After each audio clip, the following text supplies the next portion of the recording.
यांचं संपूर्ण कुटुंब आज आंतरवली सराडीत आलं होतं. त्यांनी मनोज जरांगे पाटील यांनी सुरू केलेल्या उपोषणात जे आहे ते सहभाग नोंदवला आणि त्यानंतर मनोज जरांगे पाटील यांच्या निवासस्थानावर येऊन मनोज जरांगे पाटील यांच्या पत्नी व आईची भेट घेतली.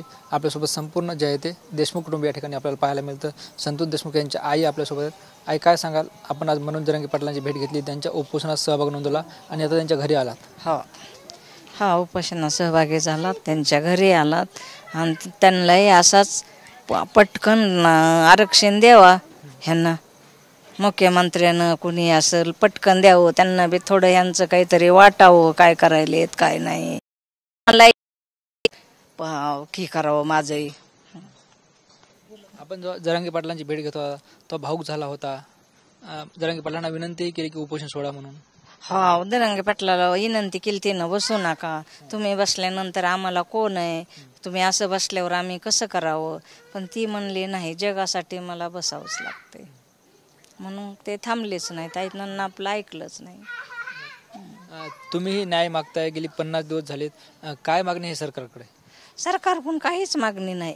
मला एक न्याय पाहिजे आणि जशाच्या तसे आरोपीला जसं माझ्या संतोष देशमुखाला मारलं तशी त्यांना काहीतरी हाताची हळहळ करून त्यांना फाशी दिली पाहिजे आणि मला संरक्षण पाहिजे. मला ह्या 3च गोष्टी पाहिजेत, मला काहीच नाही पाहिजे पुन्हा. पण लवकरात लवकरच निर्णय लागला पाहिजे, नाहीतर काय करावं खीच काय कळना. नाहीतर आता आमची सुद्धा थांबण्याची शक्यताच संपली. सरकारने सुद्धा सांगावं आम्हाला, मुख्यमंत्र्याने कोणी, की तुम्ही किती दिवस थांबायलात, किती दिवस नाही थांबायलात. ह्याला बी काहीतरी मर्यादा, काही वेळ असते की.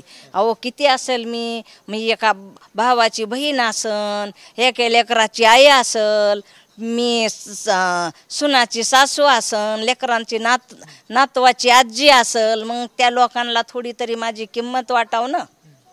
सरकारला कोण राज्य सरकार आहे, कोण काय कोण काय, मग त्यांना थोडं लक्ष द्यावं ना आणि त्यांना पटकन फाशीवर द्यावं ना, म्हणजे थोडं काहीतरी मला आणखीन एक तिळाहीत की माझ्या जीवाला अशी थोडी समाधान वाटेल.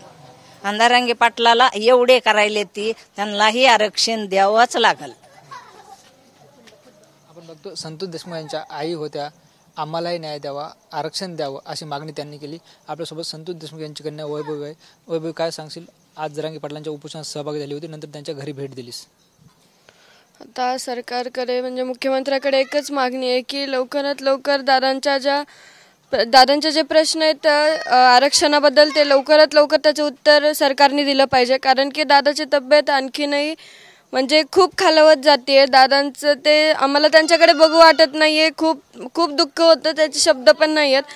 माझ्या वडिलांना सुद्धा तसं लवकरात लवकर न्याय द्यावा. आणि जर आता देवाकडे सुद्धा एकच मागणी आहे की दादांना बळ दे, त्यांना याच्यातून लवकर बाहेर काढ. आणि सरकारला सांगते की दादांना जर काही झालं सर्वजण जबाबदार असतात. त्यानंतर तुम्ही जे आहे ते जरांगे पाटलांच्या घरी भेट घेतली, त्यांच्या पत्नीसोबत चर्चा केली, आईसोबत चर्चा केली, नेमकी काय चर्चा केली? चर्चा म्हणजे त्यांना सुद्धा दुःख वाटतंय की दादा असताना सुद्धा आमच्याकडे येत नाही आहेत. त्यांना म्हणजे एक दुःख आहे, त्यांच्या सुद्धा भावना आहेत. त्यांना पण म्हणजे वाटतंय की दादांनी हे बंद करावं, पण दादा या मागून हटत नाही आहेत. म्हणून सरकारला एकच विनंती आहे की तुम्ही लवकरात लवकर ठोस निर्णय घेऊन लवकरात लवकर दादांच्या ज्या काही मागण्या असतील त्या पूर्ण करा. तू सुद्धा स्वतः जरांगे पाटलांना विनंती केली की पाणी पिलं पाहिजे, सलाईन घेतलं पाहिजे, काही बोलले का ते? बोलले नाही आहेत. त्यांनी 2 घोट आज फक्त पाणी घेतलं, पण ते सलाईनला आजही नकारच देतात. निश्चितच हे संतोष देशमुख यांची कन्या होती वैभवी. आपण जर बघितलं तर संतोष देशमुख यांच्या पत्नी अश्विनी ताई आपल्यासोबत आहेत. ताई, काय सांगाल, गेली 50 दिवस झाली, संपूर्ण कुटुंब न्यायासाठी बाहेर पडले.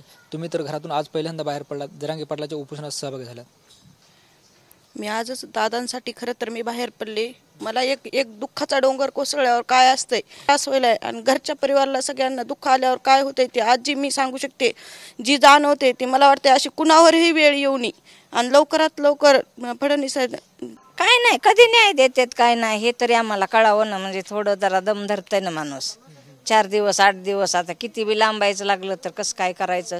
जरांगे पाटलांच्या निवासस्थानी भेट घेतली, जरांगे पाटलांची भेट घेतली, उपोषणात सहभाग नोंदवला, आम्हालाही न्याय द्यावा आणि मराठा समाजाच्या मागण्या पूर्ण कराव्यात अशी त्यांची मागणी आहे. कॅमेरा पर्सन आप्पासाहेब मोरकरसह ज्ञानेश्वर लोंढे, अंकुश नगर, जालना.